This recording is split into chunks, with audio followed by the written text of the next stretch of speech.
హిందువుల ప్రధాన పండుగలలో విజయదశమి కూడా ఒకటి. దీనినే శరన్నవరాత్రులు అని పిలుస్తారు.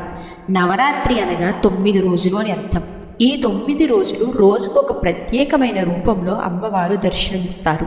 అయితే ప్రతి రూపానికి కూడా ఒక ప్రత్యేకత ఉంటుంది. పార్వతీదేవి, గాయత్రీమాత, మహాకాళి, మహాలక్ష్మి, పరమేశ్వరి, మహాసరస్వతి, రాజరాజేశ్వరి, కనకదుర్గ, లలితాదేవి, ఇలా ఏ పేరుతో పిలిచినా కూడా ఎన్ని రూపాలలో ఉన్న పరాశక్తి మాత్రం ఒక్కటే. ఈ శక్తిని ఆరాధించేందుకు మునులు నిర్ణయించిన కాలం అశ్విని మాసం. ప్రతి సంవత్సరం అశ్విని మాసంలో శరన్నవరాత్రులు వస్తాయి. జగన్మాత ఉపాసనకు నిర్వహించే కార్యక్రమాలనే శరన్నవరాత్రులుగా ప్రసిద్ధి చెందాయి. దక్షిణ భారతదేశం, తూర్పు భారతదేశంలో దీనిని దుర్గా పూజగా పిలుస్తారు. ఈ సమయంలో దుర్గాదేవి మహిషాసురుడిపై యుద్ధం చేసి చివరిగా అతన్ని సంహరించి ధర్మాన్ని స్థాపించిన సందర్భాన్ని స్మరించుకుంటారు. ఈ 9 రోజుల పాటు దేవీ దేవతల 9 రూపాలను పూజిస్తారు. అవేంటంటే శైలపుత్రి, బ్రహ్మచారిణి, చంద్రగంట, కూష్మాండ, స్కందమాత, కాత్యాయని, కాలరాత్రి, మహాగౌరి, సిద్ధిదాత్రి. దీనిని దుర్గాదేవి పరాశక్తి అని కూడా పిలుస్తారు. ఈరోజు వీడియోలో ఈ 9 దేవతలకు సంబంధించిన పురాణ కథల గురించి, ఈ అవతారం వెనుక ఉన్న అసలైన చరిత్ర గురించి, ఏ రూపంలో ఉన్న దేవతను పూజిస్తే ఏం వరం పొందుకోగలమో, అలాగే ఏ రోజు దేవులకు ఏ నైవేద్యం పెట్టాలో అన్నీ వివరంగా తెలుసుకుందాం. క్లుప్తంగా చిన్నగా చెప్పడానికి ప్రయత్నిస్తాను. తప్పకుండా వీడియో పూర్తిగా చూడండి. ఎందుకంటే ప్రతి ఒక్క కథ కూడా ఒకదాని మీద ఒకటి ఆధారపడి ఉంటుంది. కాబట్టి ఏమి మిస్ కాకుండా చూడండి. శరన్నవరాత్రులు శక్తి స్వరూపిణి అయిన అమ్మవారిని మొదటి రోజు శైలపుత్రిగా అలంకరించి పూజిస్తారు. వృషభ వాహనంపై కుడి చేతిలో త్రిశూలం, ఎడమ చేతిలో కమలంతో అమ్మ విరాజిల్లుతూ ఉంటుంది. శైలపుత్రి అంటే అర్థం శైల అంటే పర్వతమని, పుత్రి అంటే కుమార్తె అని, అంటే పర్వతరాజు యొక్క కుమార్తె అని అర్థం. ఆమె హిమవంతుడు కుమార్తెగా జన్మించింది. ఈ అవతారంలో ఆమెను పార్వతి అని, హేమవతి అని కూడా పిలుస్తారు. ఆమె భర్త శివుడు. ఈ జంటకు 2 కుమారులు, కార్తికేయుడు అలాగే వినాయకుడు ఉంటారు. కానీ శైలపుత్రి జన్మ కథను పూర్తిగా అర్థం చేసుకోవాలంటే, అసలు ఈ శైలపుత్రి ఎలా జన్మించింది అని వృత్తాంతం మీకు తెలియాలంటే ఆమె యొక్క పూర్వజన్మ అయిన సతీదేవి కథ తెలుసుకోవాల్సి ఉంటుంది.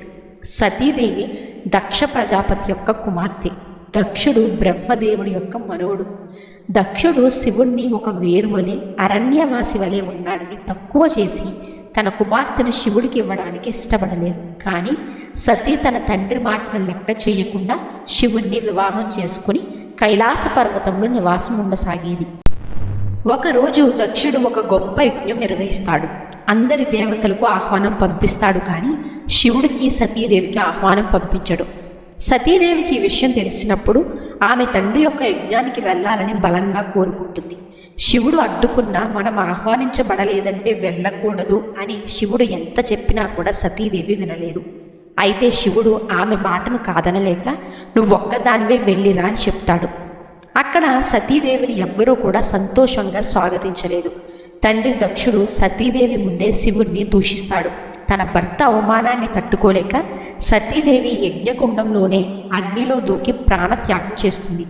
ఈ విషయం తెలిసిన శివుడు ఆగ్రహంతో వీరభద్రుడు అనే రౌద్ర రూపాన్ని సృష్టించి దక్షుని యొక్క తలను నరికి యజ్ఞాన్ని ధ్వంసం చేస్తాడు. ఇలా చనిపోయిన సతీదేవి తరువాతి జన్మలో సతీదేవి హిమవంతుడు మీనాదేవి దంపతులకు పుట్టి శైలపుత్రి అయిందని చెబుతారు. శైలపుత్రిగా అవతరించిన అమ్మవారిని పరమేశ్వరుడు వివాహం చేసుకుని తన శరీరంలో అర్ధభాగం ఇచ్చాడు. నవదుర్గలో మొదటి అవతారమైన శైలపుత్రి మహిమలు, శక్తులు అనంతం. మొదటి రోజు యోగులు ఉపాసన ద్వారా తన మనస్సులను మూలాధార చక్రంలో స్థిరపరుచుకుంటారు. దీనితోనే వారి యోగ సాధనలు ఆరంభమవుతాయని చెబుతారు. నవరాత్రి తొలి రోజున శైలపుత్రిని పూజించడం వల్ల భక్తులకు శక్తి, ఆత్మవిశ్వాసం పెరుగుతుంది అని చెప్తారు. శైలపుత్రీ దేవికి పాడ్యమి రోజు విశేషంగా సమర్పించే నైవేద్యం పులగం. తొలి రోజు భక్తి శ్రద్ధలతో అమ్మని పూజించి పులగం నివేదించిన వారికి ఆ తల్లి యొక్క సకల శక్తి సామర్థ్యాలను, యశస్సును అందిస్తుంది అని చెబుతారు. నవరాత్రుల్లో భాగంగా రెండవ రోజున దుర్గాదేవిని బ్రహ్మచారిణిగా గాయత్రీదేవిగా అలంకరించి పూజిస్తారు. ఈ అమ్మవారి కుడి చేతిలో జపమాల కమండలం ఉంటుంది, ఎడమ చేతిలో కలశం ఉంటుంది. తను తెల్లని చీరను ధరించి భక్తులకు దర్శనమిస్తుంది. అందుకే బ్రహ్మచారిణి కఠోర తపస్సు చేసే దేవతగా ప్రసిద్ధి చెందింది. ఇందాక శైలపుత్రి కథలో మనం చెప్పినట్లుగా సతీదేవి యజ్ఞకుండలో అగ్నిలో దహనమైన తరువాత ఆమె పర్వతాధిపతి కుమార్తెకి మళ్ళీ జన్మిస్తుంది. ఈ జన్మలో ఆమెకు పార్వతీదేవి, హేమవతి అని పేర్లు కూడా వచ్చాయి. పార్వతీదేవి పెరిగిన తరువాత బ్రహ్మపుత్రుడు నారద మహర్షి ఆమెను దర్శించి పూర్వజన్మలో భర్త శివుణ్ణి ఈ జన్మలో కూడా పొందవచ్చునని తెలుపుతాడు. కానీ అది సాధించాలంటే మహాతపస్సు చేయాలని సూచిస్తారు. అప్పటి నుంచి పార్వతీదేవి అత్యంత కఠినమైన తపస్సును ఆరంభించింది. 1000 సంవత్సరాల పాటు కేవలం పండ్లు పుష్పాలు మాత్రమే తినేది. ఆ తరువాత 100 సంవత్సరాలు కూరగాయలు మాత్రమే తినేది. తరువాత 3000 సంవత్సరాలు నేలపై పడిన ఆకులను మాత్రమే తిన్నదట. చివరికి ఆకుల ఆహారం కూడా మానేసి అన్నం నీరు లేకుండా కేవలం తపస్సే చేసింది. అన్ని సంవత్సరాల అడవిలో నేల మీద ఆకాశం క్రింద నిద్రించి తపస్సు చేసింది. ఈ కఠినమైన తపస్సు వలన ఆమెకు తపశ్చారిణి అనే పేరు వచ్చింది. ఆకులు కూడా తినడం మానేసినందుకు ఆమెను అపర్ణ అని పిలిచేవారు.